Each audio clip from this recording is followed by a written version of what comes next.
Gaur ere hemen gaude, erresidentzietako langileek antolatutako mobilizazio hauetan, langile hauei geure babesa erakusten. Guk benetan sinisten dugulako lanbaldintza duinetan, bizitza duinean eta baita ere zaintza duinean. Eta horrekin batera, babesa eskaintzeaz gain diputazioari beste behin eskatu nahi diogu, bere esku dagoela langatazka hau konpontzea eta beraz konpondu dezala. Diputazioak du giltza.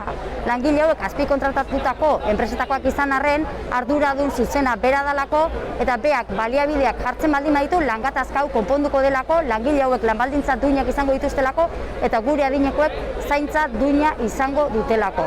Beraz, ondo dago txaloak jotzea pandemia garaian, ondo dago errekonozimentu publikoak hitzez egitea, baina hortik haratago joateko garaia da eta baliabideak jarri behar dira. Baliabideak dirua jar dezala Foru Aldundiak gatazka hau konpontzeko eta behingoagatik Gipuzkoan zaintza duina eta zaintzaileen lanbaldintza duinak izan ditzaten.